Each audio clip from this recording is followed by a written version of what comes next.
From hotspots and hidden gems to lots of local flavor, it's your guide to LA the unscripted way. And tonight, we're kicking it OG style.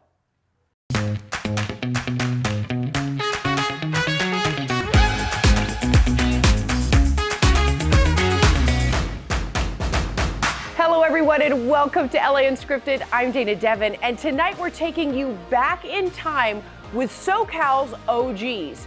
Los Angeles itself is a pretty young city, so if your business has been here for 50 years, you're old, just like me. And we're going back to the 70s for our first stop at a place that's known as a purveyor of post-pop culture.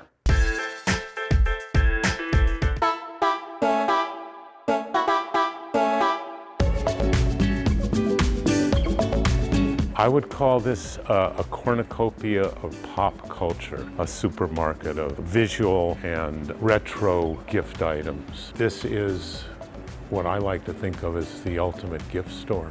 Yes, gifts. It's kind of our middle name. This has got a lot more of the tiki stuff here and some more soaps. God, we don't have hardly any soaps anymore.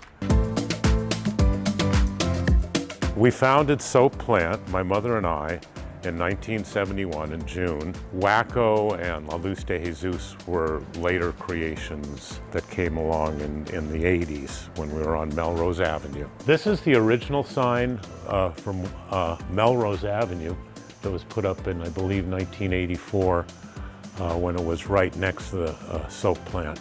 Originally, it was a soap store. We did soap, and you could bring your bottles in, be refilled, and we had soaps and oils, perfumes, hair products. We still do. We have all that stuff, but it metamorphosized into so much more. Now we carry like 15,000 different items.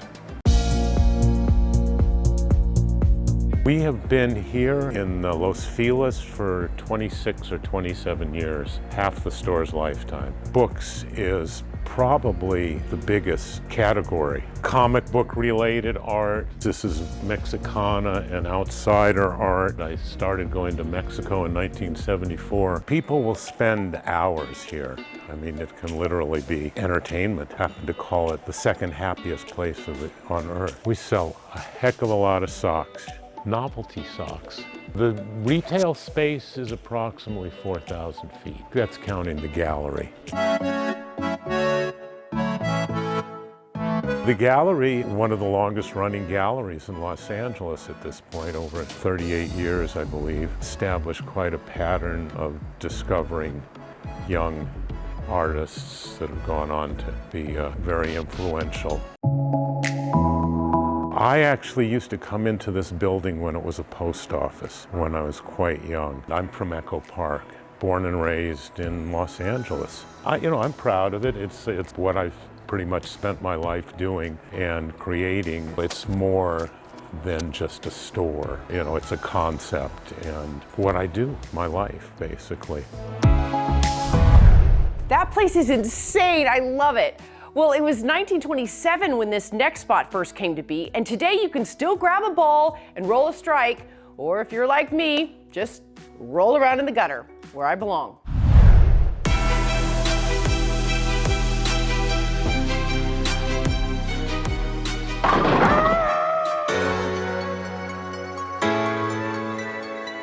Highland Park Bowl is the oldest bowling alley in Los Angeles.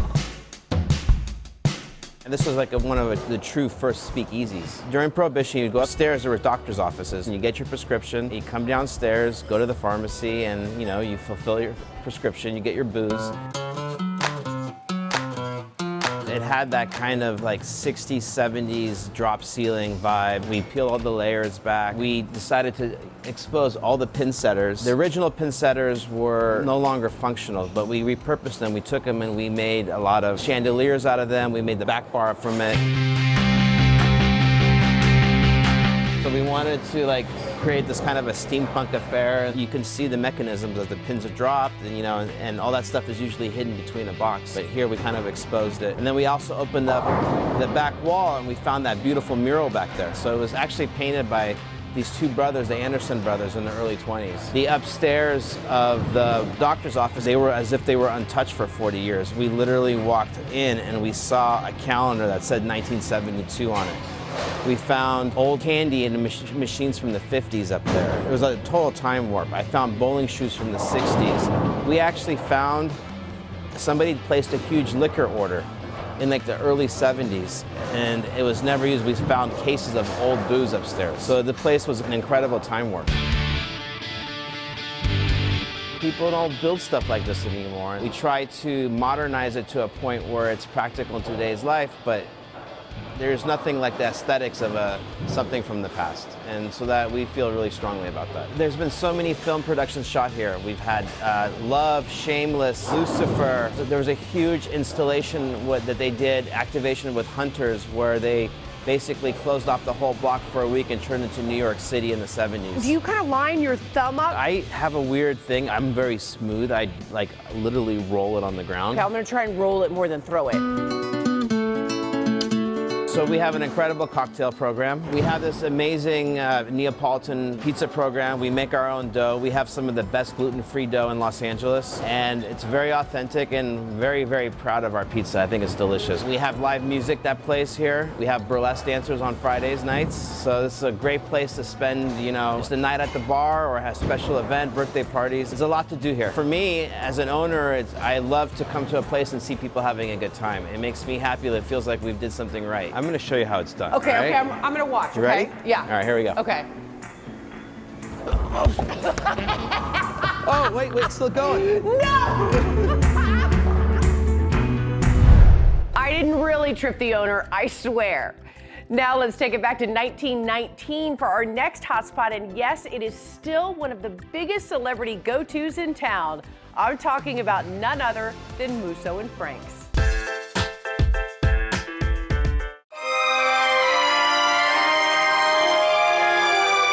Everybody who's been in Hollywood has come through this restaurant at some point in time. Guys like Keith Richards with the Rolling Stones, whenever they come through LA, when he comes in, he likes to click his heels like Dorothy and say, "I'm home." In 1919, when Musso's opened, Hollywood Boulevard was a dirt road. Charlie Chaplin used to race his horse from his studio down in La Brea with whoever the unlucky competitor was. This room we call the old room. And it is the oldest room here at Musso's. And everything in here is original to 1934, including the wallpaper, the wood paneling on the walls. We will never change the wallpaper in this room. You got Humphrey Bogart's cigar smoke up there. Think about all the stories that have been told under the wallpaper. This right here is probably one of the biggest things people talk about in this restaurant. Mm-hmm. Yeah, the grill, this is original from 1934. This is, when we built this dining room and this grill, this is when we really truly became a grill house. Mm-hmm. And everything on here is original from 1934. The steel grate itself, we've been cooking on for probably 44 years. So right. The seasoning on it is just so rich, and you really can't beat a steak off that grill. We are famous for our steaks and chops. Some of the key items that are most noticeable for their history would be, say, Charlie Chaplin's favorite, lamb kidneys and bacon. Still on the menu, will never leave the menu. There's chicken pot pie, which is the original recipe from the early 1920s. Not a thing has been touched on that recipe till today. And so we've got a lot to offer as far as respecting that old history of Hollywood and bringing that history with us into the future. This is part of the expansion. This is the real intimate private dining room that we just added. And it's also kind of a wine room? It is, yeah. Everything in here is temperature controlled. So this is where we'll put our real high profile wines, and then you can come in and have a meal amongst all the wine. There's a lot of history here with the wines, and so you can sit here and soak in the history of Musso's and the wine. During our 100th anniversary, the Hollywood Chamber was gracious enough to award us with the Award of Excellence on the Hollywood Boulevard. And so Musso's is the only restaurant in LA, or actually anywhere, that has its own Award of Excellence on the Boulevard. The Hollywood Chamber is coming up on its 100th anniversary, and throughout the century, the Hollywood Chamber has been very instrumental in various aspects of how we do business and how we look at the community and how we engage with the community. It's an absolute true statement to say that Musso's, the Hollywood Chamber, and Hollywood as a region grew up together. When we come back, we keep our OG status going with the oldest Black-owned store in Windsor Hills and put the pedal to the metal for a restaurant with a car hop history.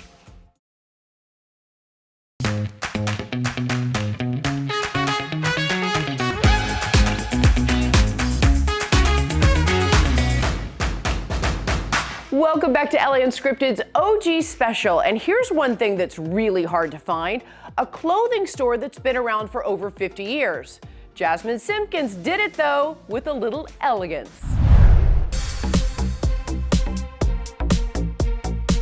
CJ's Elegance is the oldest Black-owned brick and mortar in historic View Park, Windsor Hills, and I'm gonna go inside and do a little shopping. CJ's Elegance is going on its 54 years of successful business. My Aunt Carol Jo Shaw and her mother, Orlean Dubuclet, started the business in their family home here in historic Windsor Hills View Park. For her, it's legacy. For me, it's a privilege to be here, to be a part of this tradition and to continue the legacy. CJ Two with Love is the second generation of CJ's Elegance. CJ's Elegance is a women's boutique and it caters to an older, sophisticated woman, but CJ Two is targeted specifically to a younger demographic or the young at heart. We're an open store, so you just transition both sides, and women shop both sides all the time. CJ Two is definitely colorful, it's bright and exciting merchandise, it's body conscious, so we want all of our ladies to feel feminine and sexy at the same time, but elegant at the same time. We love this piece here, this floral piece.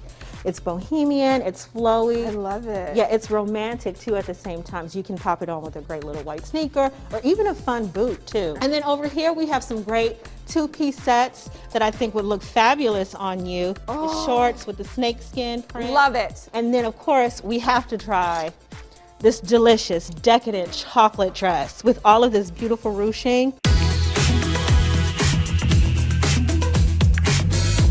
I started designing at the age of 14. I studied fashion design at Howard University, woo woo, and then I transitioned and studied fashion design at FIT in New York. So I do custom designs, evening wear, and bridal. And then now we're also looking into creating custom pieces, which I do for the store for CJ Two. They're always one-of-a-kind pieces, so you have to grab them when you see them. When you come into CJ's Elegance, it is an experience. We like to identify what your event or non-occasion is and really get to know your body and show you how these clothes can mix and match for your style and really elevate you personally. And then our women, they just love coming back. It feels like a family experience. It's really comfortable and it's a safe space.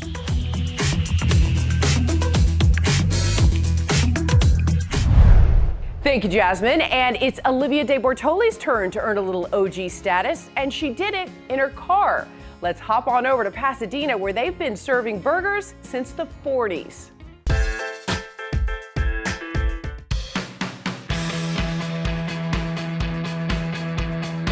Is it 1943 at Tui's? We never know. You know, we've actually celebrated our 78th year this year in the San Gabriel Valley. We're really proud of our tradition here. Back in 1943, Jack and Jean Tui opened the first Tui's on Arroyo Parkway in Pasadena. I have been coming here since the 50s, probably more than 50 years. How is my 50s outfit? I love it.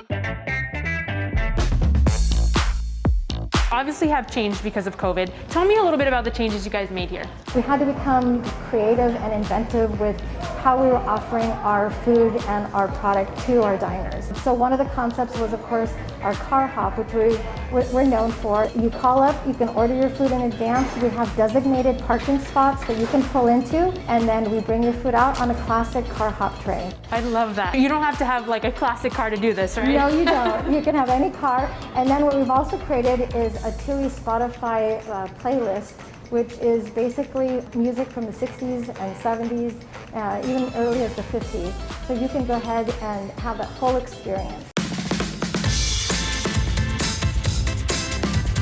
Our signature items are basically our burgers. We're known for our Stinko burger. We have put here our Dba Burger, which is an incredible burger. It's accompanied by our buttermilk onion rings, which we're also known for.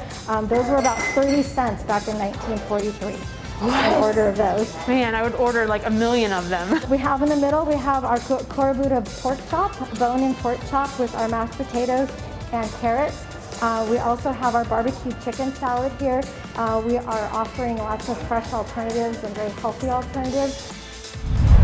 Such a sweet spot. Okay, coming up, soda pops and train rides. Intrigued? We'll be right back.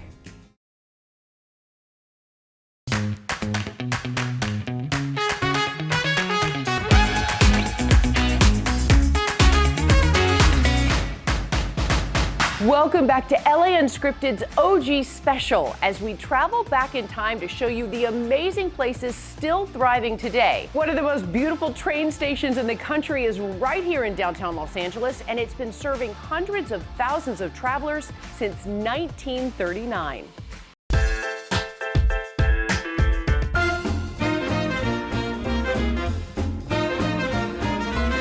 Your station is alive and well and entertaining and vibrant. My name is Ken Pratt. I'm going to reveal to you the magic, the enchantment, and the destination of Los Angeles Union Station.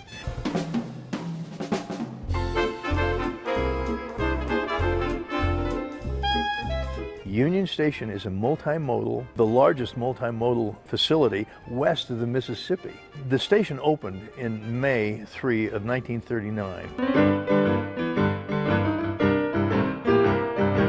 The 1940 census of Los Angeles said we had just about 1 million people. Well, on May 3 through 5 of 1939, over 500,000 people showed up for the opening of the station. That is how dramatically important this station was and continues to be unto today, really.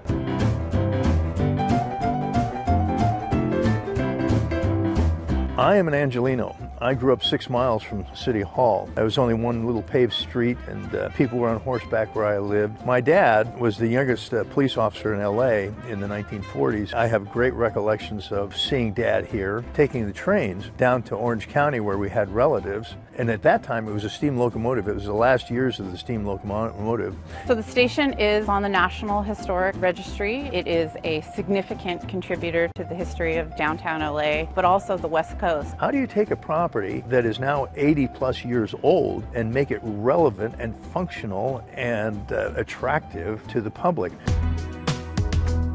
The historic restoration started in 2013 and it recently finished. The cost, I believe, is around $4 million.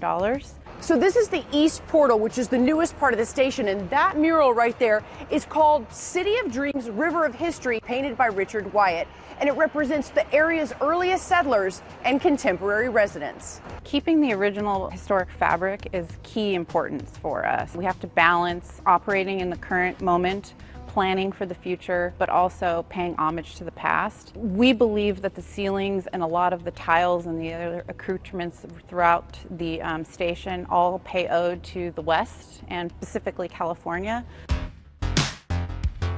This is becoming much more and more of a destination besides the transportation depot, restaurants and venues and entertainment. You can find things at Union Station that will entertain anybody and elevate them. This building was built to stand the test of time. We just wanted to make sure that we were honoring that. Such a beautiful place and so much history. All right, Olivia De Bortoli hops over to Highland Park to the soda shop serving every single kind of pop you can imagine, and it's been there since the 50s.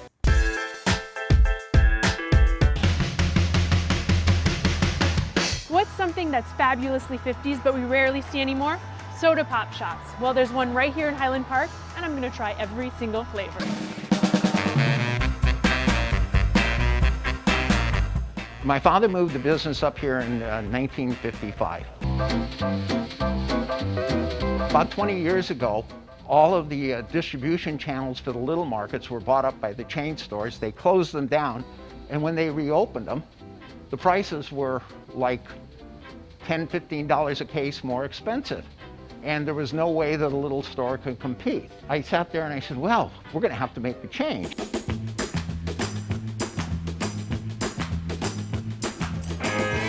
Primarily what I was looking for when we originally started was old-time sodas that weren't on the shelf anymore. What happened is the shelf space is purchased by Coke and Pepsi, and they own the shelf space and they can put on there what they want. Well, they got rid of all the competition by doing it that way. But the big chain stores didn't mind because they were getting paid.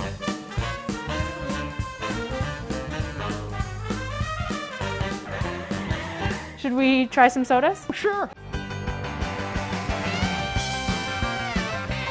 So when you taste this, you're tasting the original thing. Like Shirley Temple never copyrighted her name so anybody could use it. But this is the one. Oh my It's gosh. the real one. See, everyone knows Shirley Temple, and this is the original This is the Shirley original Temple, you formula. guys. That's so cool. And we began to find a lot of different brands that were still out there and still available. And that's what we were looking for, working with independent people. Well, we put in the candy. We put in a candy section. We have all the old candies you can't find. And then we went and found toys you can't find. All the old toys that you can't find, we have. We have puzzles that you can't find. We have wines you can't find. We kind of expanded along the way. We have beers you're not going to find. We have everything you can't find. Oh, look. It's me. Where's my Popeye? Oh, here he is. I just went to Galco's the other day, and it really is soda heaven, and they have the greatest selection of old candy. Ring pops, gobstoppers, you name it. All right, that is all the time we have for tonight. Thank you for kicking it OG style with us. We'll see you next time. Mwah.